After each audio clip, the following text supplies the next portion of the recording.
come to me, in my opinion, their putter is much too short, way more often than their putter is much too long.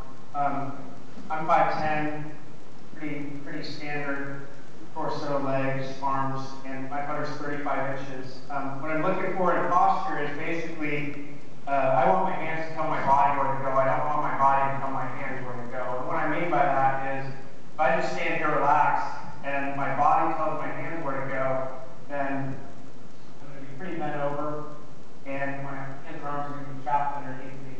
If my hands tell my body where to go, then right about here, my body's going to finish the process. So now I'm up and free, and my arms have room to swing, and my eyes would be probably right on the heel of the putter, just inside the ball. If the putter's too long for somebody, their eyes are going to be too far inside. If the putter's too short, they're going to be too far over. Again, the eyes over the ball, we kind of cover that too. To me, it's more of an old philosophy to create the risky stroke. If I get my putter in my palm or my lifeline, and I get my eyes over the ball, then my hands and arms are trapped underneath me, and it's very easy to make a risky stroke. It's very hard to make a fluid stroke. I'm not very free. And the angles that I've created, I want to take the putter a little bit more straight back and shut, and then I've got to manipulate that, fix it. To me, the best putter in the last 20 years would be Greg Norman, certainly comes to mind. Brad Paxton is on everybody's list. Tiger Woods, great.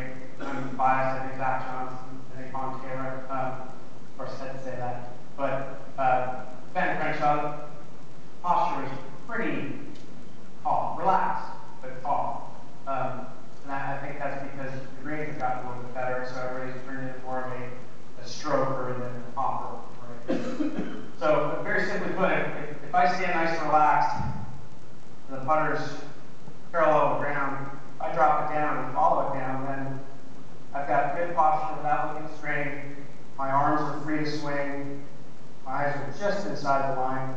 I can take this putter, swing it on an arc, and return it right back to square without manipulating it at all.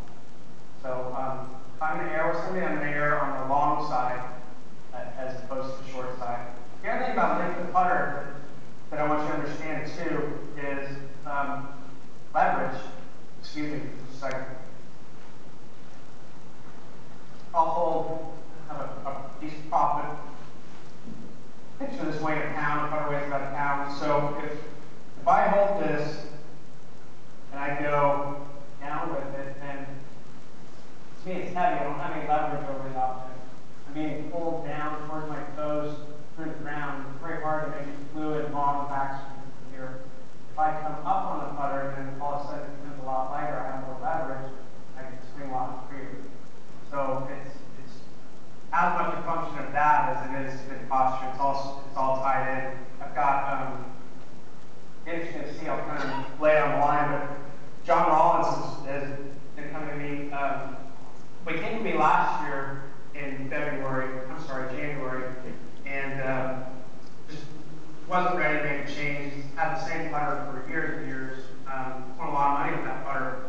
So we worked for a couple times, and I didn't see him again. He called me back this last offseason and said I could have won 2 or 3 more tournaments if I had putted better. So let's revisit this and see what we can do.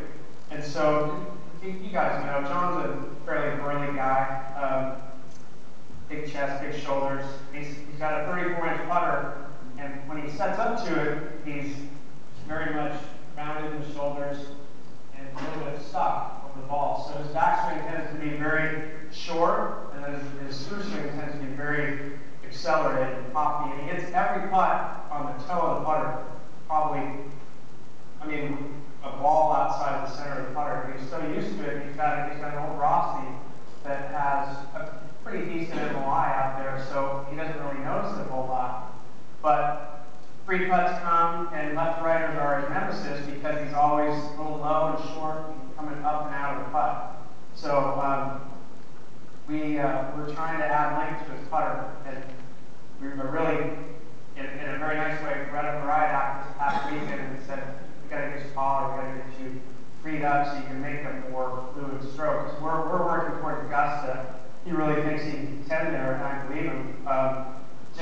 You know, you get the 6-footers left, right, dicey, and he doesn't want to pop them anymore. He wants to have a more smooth stroke. So I gave him a 35-inch putter the other day, and it got a little bit better. He said, well, as long as we're doing this, the still feels a little bit short, so we went to 36.